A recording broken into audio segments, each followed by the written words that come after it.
Her hand trembled slightly as she placed the coffee cup on the counter, the scalding liquid swaying inside it, threatening to spill. The diner was quiet for a heartbeat too long, and then came the snickering. Low at first, like a storm building in the distance, before it broke out into cruel laughter. "Looks like someone forgot what lotion is," a man at the corner booth sneered, elbowing his friend. "Or maybe she wrestled a porcupine." Another chuckled. "Nah, that ain't porcupine. That's fire scars. Ugly, man. You ever seen skin melt like that?" The waitress stiffened. She didn't flinch. Didn't respond. Didn't look at them. Her back remained straight, her eyes fixed on the register, her lips sealed. But her knuckles whitened around the coffee pot. Before we continue, if you are watching our video for the first time, you're highly welcome to ELLIOT Stories. Please bless and support us by hitting that subscribe button, turn on your notification bell to get notified for more edifying stories coming your way tomorrow and never to miss any. Share to friends who love stories filled with twists and morals, and loved ones who value respect and justice no matter the cost. Where are you watching from? Please tell us in the comments. We love seeing how far our stories travel. To other beautiful and hard-working YouTubers, let's interact in the comment section. I hope to see you soon. To our unique constant viewers, high-esteemed subscribers, lovely new viewers, and our first-time subscribers, thank you for being part of our growth. The hush returned briefly, until a man from the back stood up slowly. A tall figure, built like a brick wall, in khaki slacks and a tan t-shirt stretched across a chiseled chest. His boots thudded against the tiled floor as he approached the counter. "Excuse me," he said, not to her but to the men seated at the booth. The tone in his voice was still, almost casual. But something in it pulled the air tight. The smirks vanished from the men's faces. "You got something to say about that woman's scars? You say it to me." "Hey, man, chill," the loudest one said, palms raised. "We were just joking. She ain't said nothing. Why are you?" "Because I recognize that tattoo on her forearm." Now every eye turned to her.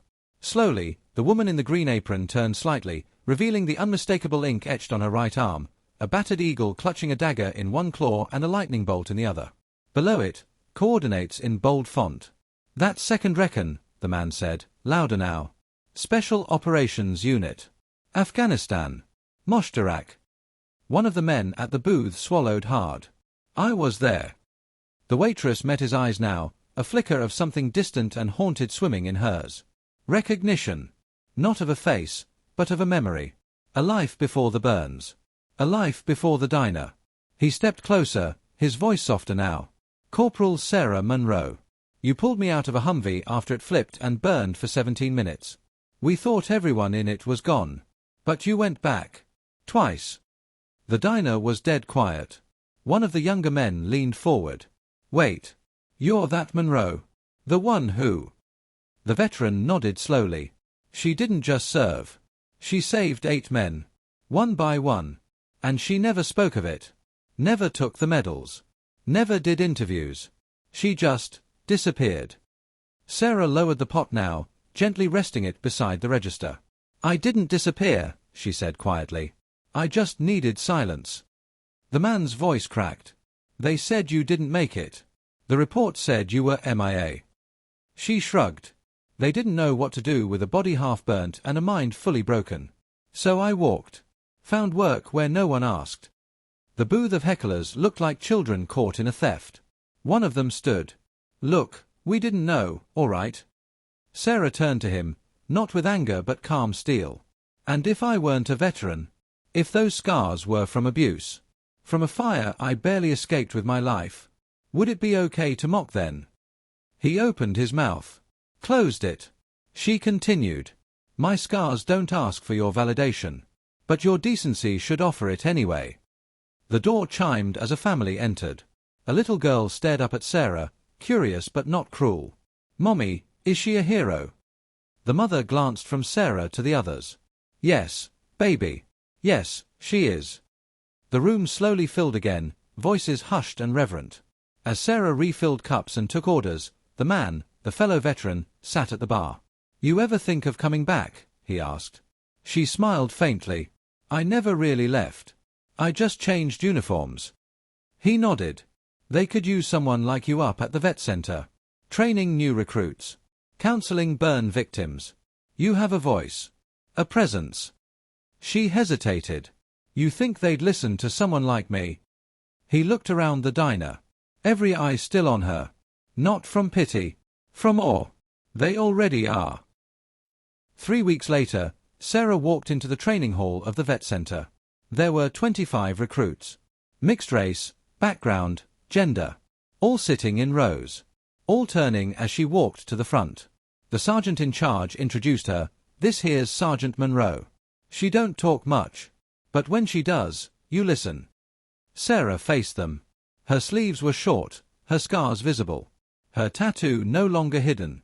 I won't waste your time, she said. Some of you will see war. Some won't. But all of you will face pain. That, I guarantee. And if you're lucky, you'll survive it. If you're wise, you'll learn from it. But if you're great, you'll carry someone else through it. A silence. Then, applause. One day, a reporter showed up. Asked to do a piece on her. She refused. Again. The young woman said, notebook in hand. People need stories like yours. Sarah looked at her calmly. They don't need me on a screen. They need kindness on the streets. Start there. The reporter paused. May I quote that? Sarah smiled. You already did. Back at the diner, the same booth sat empty now. Those who once mocked her never returned. But others filled the seats. Officers. Veterans. Teachers. Families. The owner, a gruff man named Mitch, approached her one evening. Sarah. I want to make you shift manager. Full benefits. You earned it 10 times over. She shook her head. Let the younger ones grow. I'll take the early shift and the silence. Mitch nodded. But that plaque stays. On the wall near the entrance, hung a bronze plate. In honor of Sergeant Sarah Monroe. A quiet hero. A loud legacy. Months passed. Then a year. Sarah began speaking at local schools. Burn units. Women's shelters. Not about war. About healing. About silence, strength, and survival. One evening, as she walked home, she heard someone call her name. Sarah. She turned. A young woman, limping slightly, with a scarf around her neck and a scar on her cheek, approached. You spoke at my center last year. You said our pain is not our punishment. It's our power. Sarah nodded. I remember. The girl held out a card. I opened a bookstore. Named it Phoenix Pages. You lit the match. Sarah blinked hard. She accepted the card. Fly high. In a world obsessed with appearances, Sarah reminded it that depth is carved by fire, not paint. And though she never sought attention, her silence echoed louder than speeches. The moral of Sarah's story is painfully clear.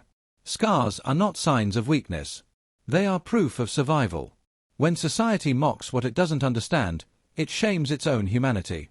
What we owe each other is not praise for past battles but present respect. Every person you mock might be the very hero who once saved a stranger's life, maybe even yours. This story was humbly crafted and brought to you by ELLIOT Stories. Catch you on the next one. Huge appreciation from ELLIOT Stories.